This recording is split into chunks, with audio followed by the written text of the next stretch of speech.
Ankara کی شام خنک تھی. ہوائیں جیسے ماضی کے رازوں کو سرگوشی کر رہی تھیں. ترکی کے ایک دفاعی تجزیہ کار نے ہلکی سی مسکراہٹ کے ساتھ اپنے دوست سے کہا کہ بھارت پھر بفرا ہوا ہے، جیسے کوئی ہارا ہوا پہلوان جسے شکست ہضم نہ ہو رہی ہو. اس نے میز کے اوپر اخبار پٹھا جس کی سرخی میں لکھا تھا براہم مسترا سے حملے کی دھمکی.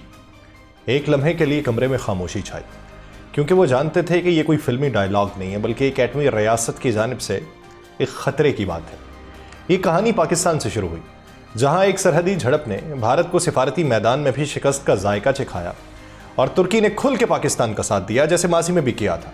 جب فلسطین، آذربائیجان اور کشمیر جیسے معاملات پہ ترکی نے دو ٹوک موقف اختیار کیا تھا، مگر اس بار کچھ بدلا ہوا تھا. بھارت کی بوکھلاہٹ بڑھی ہوئی تھی. اس نے ترکی پر میزائل حملے کی دھمکی دی ہے، جیسے جنگ صرف ایک بٹن دبانے کی دیر پہ ہو. اس منظرنامے میں ترکی نہ صرف پاکستان کا اتحادی ہے بلکہ ایک نیٹو رکن بھی، ایک ایسی ریاست جو عالمی سفارتکاری، ٹیکنالوجی اور علاقائی اثر و رسوخ کا طاقتور ستون بن چکی ہے. اس کے باوجود بھارت نے جوابی سفارتی منہ توڑ کی بجائے براہموس اور اگنی 5 جیسے مہلک میزائلوں کے نام لینا شروع کر دیں، جیسے الفاظ سے جنگ کا آغاز کر دیا. مگر کیا یہ محض دھمکی ہے یا کسی بڑی عالمی تبدیلی کی پیش کی علامت؟ یہ وہ سوال ہے جو آج صرف ترکی یا پاکستان نہیں بلکہ دنیا کے بڑے دارالحکومتوں میں زیر بحث ہے کہ ایک ہاری ہوئی ریاست اگر کھلے عام کسی دور دراز ملک کو میزائل سے تباہ کرنے کی بات کرے تو وہ بین الاقوامی امن کے لیے کتنا بڑا خطرہ ہے. یہ کہانی اب محض دو ممالک کی رقابت نہیں بلکہ اس نئی دنیا کی تصویر ہے جہاں طاقت اور جنون میں فاصلہ ختم ہوتا جا رہا ہے. آپ سب پر سلامتی ہو، میں یاسر رشید ہوں اور آپ دیکھ رہے ہیں 92 ڈیجیٹل. ناظرین، پاکستان کے ہاتھوں مسلسل سفارتی اور اخلاقی اور دفاعی محاذ پہ شکست کے بعد بھارت کی بوکھلاہٹ اب خطرناک رخ اختیار کر چکی ہے. جس طرح ایک زخمی اور بے بس بلی کونے میں آ کر کھمبا نوچتی ہے، بالکل اسی طرح بھارت اپنی ناکامیوں کا غصہ ترکی جیسے دوست ممالک پہ نکالنے لگا. حالیہ دنوں میں ایک بھارتی نیوز ایجنسی کے مضمون میں ترکی کو براہ مسترا میزائل سے حملے کی کھلی دھمکی دی گئی ہے، جس میں دعویٰ یہ کیا گیا ہے کہ بھارت صرف 6 منٹ میں ترکی کو تباہ کر سکتا ہے. یہ دعویٰ نہ صرف غیر حقیقی اور احمقانہ ہے بلکہ بین الاقوامی سفارتی اصولوں کی خلاف ورزی بھی ہے. یہ مضمون مبینہ طور پہ بھارت کی بدنام زمانہ خفیہ ایجنسی را کی ایما پہ لکھوایا گیا، جو خطے میں دہشت گردی، اشتعال انگیزی اور جھوٹے پروپیگنڈے کے لیے مشہور ہے. یہ پہلا موقع نہیں ہے کہ بھارت نے اپنی خفت مٹانے کے لیے جنگی جنون کی زبان استعمال کی ہو.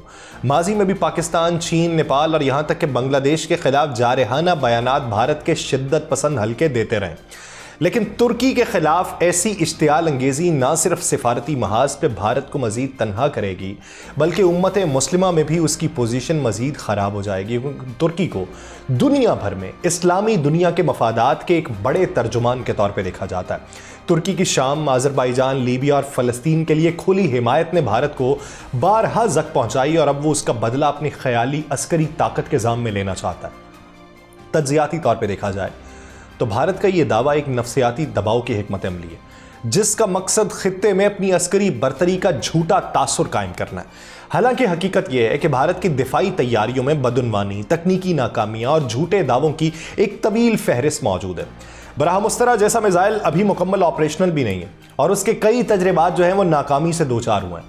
اس کے برعکس ترکی کا ڈرون اور جدید ٹیکنالوجی پر مبنی دفاعی نظام دنیا بھر میں تسلیم شدہ ہے، جس کا لوہا ناگورنو کاراباخ میں آرمینیا کے خلاف جنگ میں بھی مانا گیا تھا.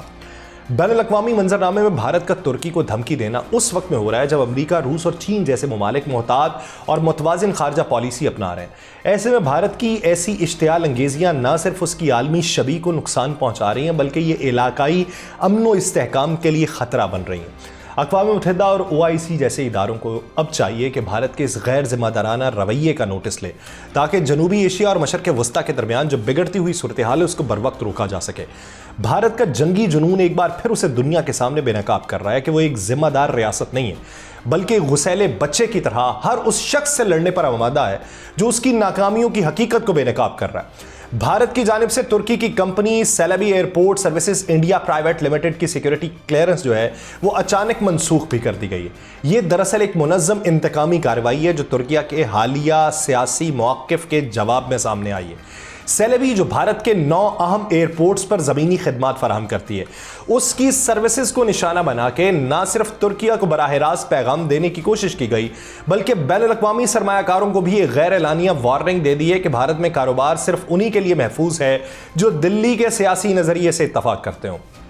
ترکی کی جانب سے پاکستان کی حمایت اور بھارتی کارروائیوں کی کھلی مذمت دراصل اس اصولی موقف کی توسیع ہے جو انقرہ نے ہر فورم پہ اپنایا، خواہ وہ کشمیر کا مسئلہ ہو، فلسطین کا ہو یا اقوام متحدہ میں اقلیتوں کے حقوق کی بات ہو۔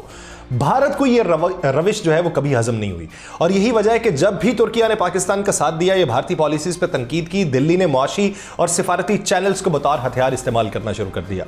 یہ اقدام بین الاقوامی قانون، سرمایہ کاری کے تحفظ اور آزاد منڈی کی اقدار کے منافی ہے۔ سیکیورٹی کلیئرنس منسوخی جیسے اقدامات نہ صرف کاروباری عدم استحکام پیدا کرتے ہیں بلکہ بھارت کو ایک غیر ذمہ دار تجارتی پارٹنر کے طور پر بھی پیش کرتے ہیں۔ اس طرح کی پالیسیز جو ہیں وہ بھارت کے میک ان انڈیا اور عالمی سرمایہ کاروں کے دعووں کے برعکس ہے۔ اس واقعے کو اگر ہم ماضی کی مثالوں سے جوڑیں تو یاد آتا ہے کہ جب چین نے ہمالیائی سرحد پہ سخت موقف اپنایا تھا تو بھارت نے ہواوے اور دیگر چینی کمپنیز پر سختیاں شروع کر دی تھیں۔ اب ترکی کو نشانہ بنا کر بھارت یہ تاثر دے رہا ہے کہ وہ تنقید برداشت کرنے کا حوصلہ نہیں رکھتا، اور عالمی سطح پہ بھارت کی اس نوعیت کی جارحانہ معاشی سفارتکاری اسے ایسے کیمپ میں لا کھڑا کرتی ہے جہاں جمہوری اقدار صرف زبان کی حد تک رہ جاتی ہیں اور عمل میں محض مفاد پرستی اور دباؤ کی سیاست ہوتی ہے۔